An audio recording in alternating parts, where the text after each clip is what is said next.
Real estate చక్రం వెనక్కి వెళుతోందా? 3-4 బిహెచ్కేలకు శకం ముగుస్తోందా? బిల్డర్లు మర్చిపోయిన మధ్యతరగతికి మళ్లీ మహర్దశ పట్టనుందా అంటే అవుననే విశ్లేషణలు వినిపిస్తున్నాయి.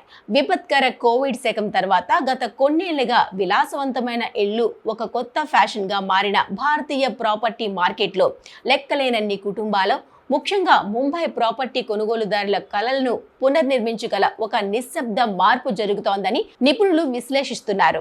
మధ్యతరగతి కోసం 2 బిహెచ్కేలు వస్తాయా? కరోనా పరిణామాలతో పెద్ద ఇళ్ల వైపు జనం మొగ్గు, ధరలు పెరగడంతో మళ్లీ అందుబాటు ఇళ్ల వైపు చూపు.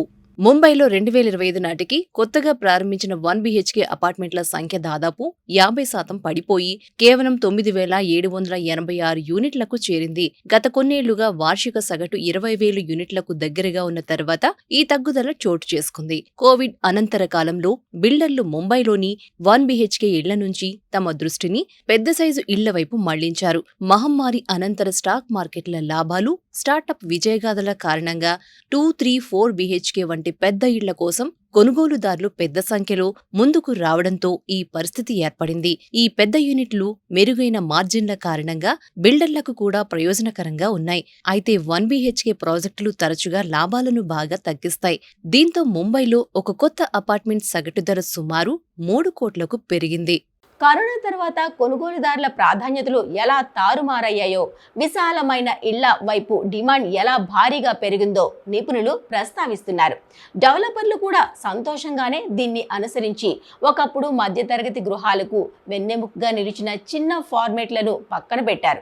ఇప్పుడు అమ్మకాల వేగం మందగించడం, 2026 నాటికి గృహాల కొనుగోలు శక్తిపై ఆందోళనలు పెరగడంతో మార్కెట్ మళ్లీ వాస్తవంలోకి వస్తుందని పేర్కొన్నారు. ముంబై మధ్యతరగతిని మర్చిపోయింది. మార్కెట్ మరింత మందగించినప్పుడు ముంబై మరోసారి మధ్యతరగతిని గుర్తు చేసుకుంటుంది అని విశ్లేషిస్తున్నారు. క్షేత్రస్థాయి వాస్తవ పరిస్థితి కూడా ఈ ఆందోళనే ప్రతిబింబిస్తోంది. ముంబై నగర కేంద్రంలో ₹1,00,00,000 ధరలో లభించే నిజమైన 1 బిహెచ్కే ఫ్లాట్లు అరుదైపోయాయి. కొంతమంది కొనుగోలుదారులు ఒకప్పుడు మామూలుగా 450 చదరపడుగుల కార్పెట్ ఏరియా ఉన్న 1 బిహెచ్కే ఇప్పుడు అదే ఇరుకైన స్థలంలో నిశ్శబ్దంగా 2 బిహెచ్కే యూనిట్లుగా మారిపోయింది. మరికొందరు ₹1,00,00,000కు పైగా ధర ఉన్నప్పటికీ ఒక సాధారణ 1 బిహెచ్కేకే కూడా ఒక ఇరుకైన పంజరంలా అనిపిస్తుందని, వంటగదులు చాలా చిన్నవిగా, బాత్రూంలు ఇబ్బందికరంగా, సరైన బాల్కనీ లేకుండా ఉంటాయని, పార్కింగ్ సమస్యల వల్ల వాహనాలు ఇప్పటికే రద్దీగా ఉన్న రోడ్లపైకి వెళ్లాల్సి వస్తోందని వాపోతున్నారు. ఈ పోస్టుకు ఆదరణ పెరిగిన తర్వాత సోషల్ మీడియాలో స్పందనలు వెల్లువెత్తాయి. చాలా మంది తమ నిరాశ కథలను పంచుకున్నారు. భయందర్ వంటి ప్రదేశాల్లో 2 బిహెచ్కేల ధరలు ఇప్పుడు 1.3 నుంచి 1.5 కోట్ల నుంచి ప్రారంభమవుతున్నాయని, కేవలం గత 2 సంవత్సరాల్లోనే ఈ పెరుగుదల చోటు చేసుకుందని మరొకరు హైలైట్ చేశారు. బోరివాలీలో 8 నుంచి 9 కోట్ల వరకు ధర పలుకుతున్న 4 బిహెచ్కే యూనిట్ల విలాసవంతమైన ప్రకటనల గురించి చెప్పారు. నేటి మధ్యతరగతి ప్రజలు కనీసం 2 బిహెచ్కే లేదా 3 బిహెచ్కేని ఆకాంక్షిస్తున్నారని, 1 బిహెచ్కేని తక్కువ ఆదాయ వర్గాల వారికి ప్రవేశ స్థాయి ఇల్లుగా చూస్తున్నారని కొందరు పేర్కొన్నారు. అయినప్పటికీ విస్తృతమైన అభిప్రాయం బలంగానే ఉంది. ఆకాశాన్ని అంటుతున్న ధరలకు అనుగుణంగా చెల్లించే సామర్థ్యం పెరగలేదు. ఈ వ్యవస్థ ఎక్కువగా ఉన్నత శ్రేణి కొనుగోలుదారుల కోసమే రూపొందించినట్లు కనిపిస్తోంది. బిల్డర్ల కార్టెల్ ప్రభుత్వ పన్నులు ఖర్చులను తినేస్తున్నాయనే ఆందోళన కూడా వ్యక్తమవుతున్నాయి.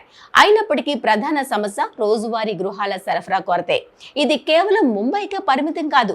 పూణే, హైదరాబాద్, బెంగళూరుల నుంచి కూడా ఇలాంటి గుసగుసలే వినిపిస్తున్నాయి. అక్కడ ప్రభుత్వ పథకాలకు మించి చిన్న సరసమైన గృహాల లభ్యత కొరతగా అనిపిస్తోంది.